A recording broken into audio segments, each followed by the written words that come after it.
All right, class. First off, as always, good day. I'm glad you're here. Today, we're going to be looking at the beginning parts of World War One.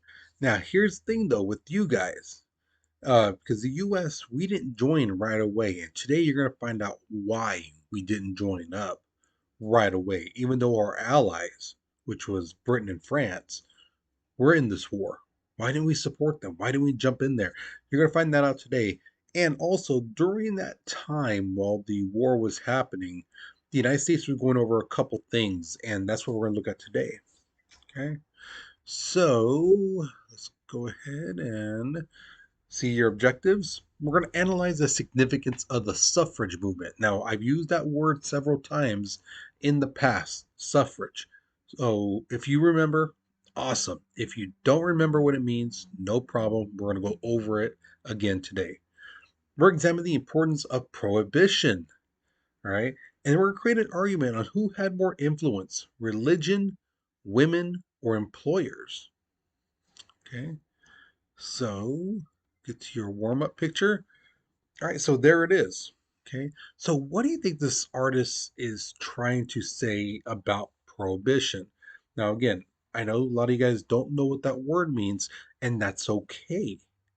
You don't need to know the meaning of it, but what is this artist trying to say? What, how is he trying to convey what prohibition is? What is it doing to our country? you know so if you know what that symbol is with the hand holding the flame, then you have a good idea. you know you understand the depth and things like that.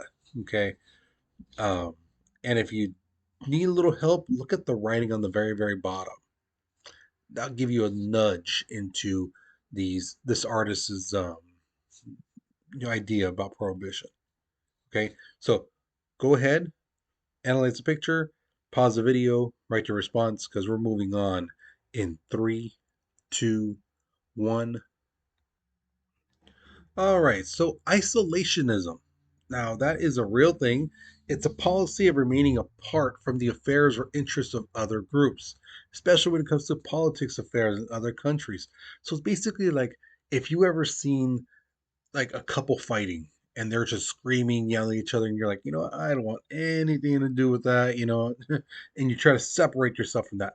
You separating yourself, that's called isolationism. You're like, I don't want to deal with that. I don't, even if you were best friends who are arguing, you don't want to take part of that. You want to get stuck in the middle. That's called isolationism. You're keeping yourself away from the drama or whatever's happening. You like let them figure that out. That has nothing to do with me. That's them. That's isolationism, and that's what the United States did during the Great War. Because remember, at that time, they didn't call it World War One because they didn't know there was going to be a World War Two. Okay, so World War One was known as the war to end all wars, or more famously, the Great War, because so many countries were fighting together, except the United States. So while that was going on, many Americans felt, you know what, that crap is happening over in Europe. It has nothing to do with us in America. We have the Atlantic Ocean separate us. Let them deal with their own crap. You know, they started it, they can finish it. They don't need our help. It has nothing to do with us. It will not hurt us. So, yeah, just stay over there. So that's what a lot of Americans felt. Let the war happen. Yeah, we'll keep an eye on you guys, make sure everything's okay. But if you need help, we'll send you like food or whatever. We'll sell you this stuff, but we're not gonna get involved. Okay. So while that stuff was going on, um, there were two big things that were like basically brewing, and it was on the verge of changing our country right when World War One was happening. One of them was the women's suffrage movement, and the other was prohibition. Okay, now let's look at the women's suffrage. Okay, we have to go back way before the Civil War, back in 1848, and you see these two pictures of these two ladies. The one on top, that's summarily sorry, Elizabeth Cady Stanton. Okay. And the other lady, her name is Lucretia Mott. These are the basically the pioneers of the women's movement. Okay, they created the first women's rights convention in Seneca Falls, New York. These were the first women to say, you know what, let's get together, get other women who think just like us. You know, because there were those talks here and there from women saying we deserve the right to vote, we deserve this, we should have the right to do this and that. But you know, they were kind of far and in between one another. So now they said, let's all meet up to really see what numbers we have. And they realized, wow, there's a lot of women who truly believe in their heart and soul that we are equal to men, that we shouldn't have to confine ourselves to what society tells us to be, you know. And they really got the ball rolling. So these two ladies deserve like the whole credit for the whole women's right movement. I mean, they should be on dollar bills to the women who are very feminist and things like that. You know, these two ladies started it all. Okay. Now, like I said, it was the start of the women's suffrage movement, and what they did at this meeting was pretty interesting. They took the Declaration of Independence and added the word women or woman, right? Every part they talk about man, this and that, la la la, and they called it the Declaration of Sentiments. Okay, and they're basically saying it's a like a legal and social change in America needs to get done. Okay, and as you're gonna see, it's gonna take time. It's gonna take a lot of effort. Now, there were some guys back then who were just like, well, what do these women have to be all complaining about? They have it right in the sun, you know. What are they complaining about? There's nothing wrong with their lives. Yeah, there were. Some of the main issues that they brought up were the inability to control their wages. No matter how well they did or you know how much they got done in work, they never got raises. They always stayed at the same amount no matter if they made a lot of product, you know, things like that, didn't matter. You still got paid the same. Same thing with property. Some places, women could not have property. So if like the only way they could have property is if like their father died and he had no sons, then it would fall upon them. But then once they got married, then it would go to the husband. And a lot of times those husbands would then divorce them and then leave them and things like that. And those ladies lost their property, lost their homes, and then they were homeless, have nothing. And the other one talking about divorces was the difficulty to gain custody in divorces. You know, a lot of times they were like, well, the man supports, and then the man makes money, so the man can have the children. And a lot of times, the guys would basically be jerks and use the kids as leverage against this women, you know, and things like that, which um, you know, I have seen personally happen to this day where you know people do that, men and women do that same thing. They use children as leverage against the other person. It's a stupid, horrible thing. But you know, that's not me. That's not my thing. Again, isolationism. That's that thing. But it's just what I've seen. It's a sad thing, you know. But the biggest grief of them all was they needed the right to vote. That was the gold standard. That was the top of the pyramid thing that they wanted, the right to vote. Now, in 1851, Stanton, the lady in the other picture, the one with the puffy hair, not the big one, not the skinny one, the big one, she met this very determined, strong-willed, very smart young lady named Susan B. Anthony, and that's a picture of her when she got older. Uh, and she was like, "This girl is something else. This girl's man, she is a go-getter." You know, so Stanton liked her immediately. And in 1869, Stanton and Anthony created the National Women's Suffrage Association, or the NWSA. Now, it's one thing to have meetings. It's another thing to get the word out even further. And that's where they created this journal, magazine, however you want to phrase it, that was called The Revolution. And they basically talked about how laws, you know, were against women. You know, how can a woman uh, voice her opinion, when they were going to have a next meeting, near their location, things like that. You know, so they really advocated for a lot of stuff and put that stuff in their little newspaper magazine. Um, and the thing is, they joined up with the another group called the with other groups. I'm sorry, and they created another group called the National American Women Suffrage Association. I even had to look at the notes, forgot about what it was. Sorry about that.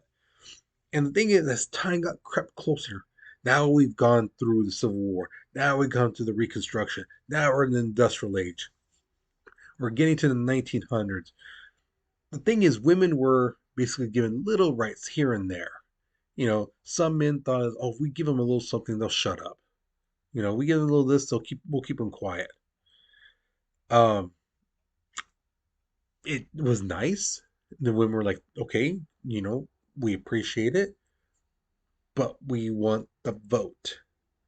We appreciate all this other stuff, you know, but the vote is what we want. They want equality to men and women. Okay. Now, they knew in order to get true equality, they have to vote. They had to get the right to vote. And in the 1900s, you're going to see them make that push, that real push for it. So in the 1910s, so right at the time when World War One is about to start, the women of the NAWSA, they lobbied Congress, talking to them, discussing things, telling them, hey, yeah, granted, you know, we don't vote yet, but we looks like we're getting the numbers, and if we get the right to vote, we'll remember you, Senator, and in your state, those women will be remembering, oh, you're the one who helped us get the vote, and then we be sure to vote for you. They really lobbied these congressmen, and they even lobbied President Wilson, talking to him, telling him, "Hey, look at here's the thing: you can go down in history as one of the president to give women the right to vote. How historic would that be? Being on the right side of history, things like that." So they're really schmoozing him, doing the politician way of talking to him. But then there was another group of women, a newly formed group of women called the National Women's Party or Association, which they became known as NWA. Not the rap group, but, you know, the National Women's Association.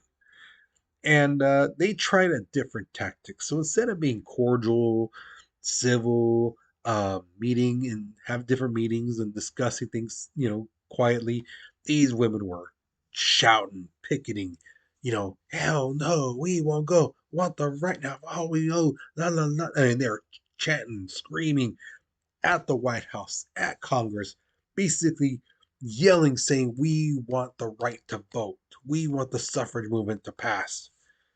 So you got both tactics: civil, you know, quiet meeting in meetings, and then you got the loud, pushy, in your face strategy. The thing is, whichever one it was, it worked because the amendment passed Congress on June 4th, 1919, and then it had to be ratified by the states, and it was on August 18th, 1920, and that officially made the 19th Amendment to the Constitution, where women have the right to vote. Now, here's the thing: it gave the women the right to vote, but on the paperwork, it says that you shall not be denied the right to vote on account of sex. So it doesn't specifically say women, even though it was intended for women. It says based on the count of sex. So it doesn't matter if you're a man, woman, or how you see yourself. If you're born in this country, you've registered to vote, you can vote. Okay. Now, when this passed, this became the largest extension of democratic voting rights in U.S. history because it wasn't just about race back in the 15th Amendment. You know, it wasn't just skin color. Now you're talking about every woman, regardless of skin color, now have the right to vote. So this was huge, massive. Okay. And if you really think about it, women have only had the right to vote in this country for 100, it's going to be 103 years on August 18th. Just 103 years. Next is prohibition. Now, what is prohibition? Thing is, throughout the 1800s, there was a movement to remove alcohol from different town, counties, and states. And that's what prohibition is. Alcohol is illegal. Okay. And there was a real push. Okay. In the 1800s. Now, why was this happening? Basically, it started off with the religious people. There was a religious revitalization in the 1800s. People started going back to church more, started like really listening to these preachers, and a lot of these preachers were like, alcohol is the root of evil, not money. Alcohol, all the problems in our country is from alcohol. Think about it. The devil is in that bottle, and the man drinks it. He's not himself, and the devil takes over him, and things like that. You know, and so some states like Maine and Massachusetts already passed some strict laws outlawing alcohol, saying you can't drink it here, you can't buy it here.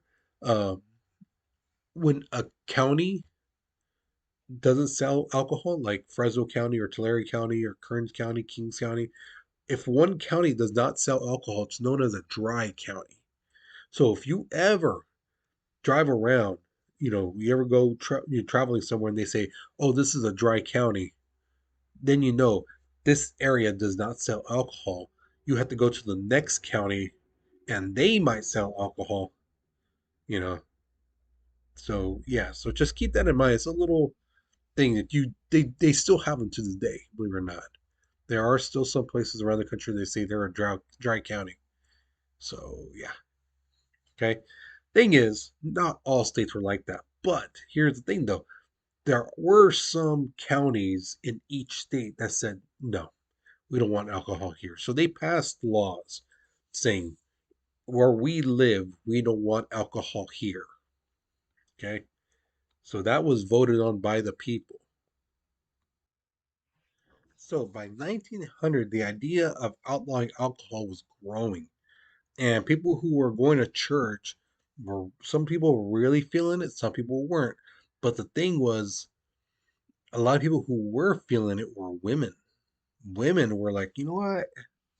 Yeah, alcohol does cause a lot of problem in my household, you know. And the thing is, here's the interesting thing. At this time, by 1900, remember, women got the right to vote in 1920. This is 1900. They still didn't have the right to vote. But what they did have the ability to do was to convince their husbands, convince their boyfriends and spouses or, significant other, uncles, brothers, whoever, to change their mind to vote against it. Now, why were women so against it? Because the thing is, a lot of women, especially ones who husband worked in factories and things like that, basically saw that, hey, when my husband gets paid, he goes to the bar. He drinks with his friends. He might fool around. He might gamble, and then he comes back home broke, and we have no money. How am I going to feed the kids? How am I going to buy things for the house? How am I going to do this and that? I can't really do much. Yeah, I can work, but I'm not getting paid very well. He's the one who's the breadwinner. He's the one who's making the money, but yet he spends it. And once he starts drinking, he starts spending it all everywhere. You know, so that's why a lot of women at that time didn't like alcohol. They were like, it's ruining our household. And then he comes home drunk. He gets mad at me, mad at the kids. You know, that or he just comes home and he's basically useless. He just sleeps and he's hung over you know and things need to get done here at the house, or he needs to go back to work. And here he is, just drunk, and I had to get him up and get him going again. So put a lot of strain on women back then, and this brought more fuel to the fire for for religious people, especially the preachers and things like that, because they were like, especially the evangelical Protestants, they felt the saloons. They were like, see, oh, it's these saloons. Without these saloons, the men can't get alcohol, and these things are corrupt. They do is they want to convert people from away from God, and they sell people this poison, devilish, ungodly drink. So yeah, just more fuel to the fire for them. Okay, but these two religious people and the women were not the only ones against alcohol. Even factory owners supported the cause. Now, why did they feel that way? It wasn't because they were religious at all or they felt sympathy for women. They more cared about themselves because the way they saw it, the reasons why there were accidents at the workplace is because these guys were drinking. And they felt if we got rid of alcohol, these guys won't get in accidents at the workplace. And then that would increase the efficiency of them and they could work better and harder and things like that. Here's the God's honest truth. A lot of these workers, especially the ones in factories, they work long hours. I mean, we're talking anywhere from 12 to 16 hours. You know, these guys were just constantly working, get paid very little, and pushed by the managers, constantly being pushed to increase production, make more of this, this and that. And like I said, some of these guys work 16 hours, right? As soon as they get home, they might get maybe 5 hours of sleep. And then they have to get up and do another 12 hours, 14 hours, 16 hours. So it wasn't that these guys were drunk coming to work. A lot of times it was because they were tired. They were pushed so much. They were exhausted. And then with these big machines, gears turning, some of that, yeah, they might accidentally slip and put their hand inside the gears and there goes their hand. But it wasn't because they were drunk, it's because they were tired. But again, to these factory owners, no, no, no, that's not the problem. It's not our fault. It's the drink. So again, these factory owners, again, going back, it's not their fault. Nothing's their fault. It's the workers. It's this drink that's doing it. Now, President Woodrow Wilson, as you see in that picture right there, um, he instituted a wartime prohibition. So while World War I was going on, he was in order to stop alcohol, making alcohol. Why? Did he feel that alcohol was bad? No, it's because the war is going on and he wanted to save the grain, the rye, the grain, the wheat, the barley, all that stuff that makes beer. He wanted it to be saved to make food for soldiers, not just the soldier um, from Britain and France, but our own soldiers. Because by this time we were already in World War One. Okay, now at that same time, there's a lot of talk between congressmen, senators, House of Representative members, and they basically submitted paperwork which became the 18th Amendment. And it got passed. Okay. It got passed and it was passed, it was ratified by the states. I want to say it was 3/4 of the states said yes to it and made it official. So, what does the 18th Amendment say? It bans the manufacturing, the making, the transportation, and the sale of intoxicating liquors. Now, here's the thing I've had some students in the past saying, well, it says liquor, it doesn't say anything about beer. True, but the first word, intoxicating. Anything that gets you drunk, anything that makes you disoriented, any type of drink that does that, it's now illegal. Not only to move it, but to sell it. And this is where those people like bootleggers come in, things like that. Okay, which we will talk about in future lessons. Okay, so that was the Volstead Act, and it went into effect January 17th, 1920. Now, in 1920, by the end of it, not only is alcohol illegal, but now women have the right to vote.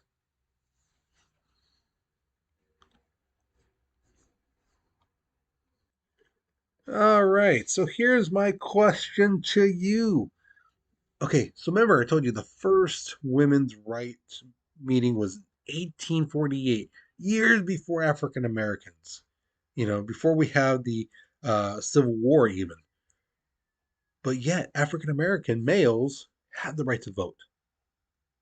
Why do you think it took so long, like 50 some years after African Americans, which people were racist against? Some people were racist against them who felt they shouldn't, but nobody was, sexist. Well, they were sexist, but you know, between racism and sexism, um, why do you think it took so long for women to have the right to vote? Do you think people were more sexist than racist? Do you think they looked down on women? Do you think women couldn't handle it, or do you think that they were, you know, just immature enough? I mean, what do you think? Tell me what. Why do you think it took so long, so many years for women to have the right to vote? Okay, so once you're finished with this, you're done with this lesson. So hopefully you learned something new. Hopefully you enjoyed it. Um, so once you're done with this, if you're in class, be sure you guys get the vocab, get that done. Okay. Uh, Remember, the pictures don't have to be exquisite unless you want to. Take your time on it, things like that. But again, guys, be sure you're actually trying your hardest on it. Make sure that the vocab word matches what we're talking about. Okay, and not just put some random definition. Okay, so you guys, you take care, you be safe, and I'll see you guys soon.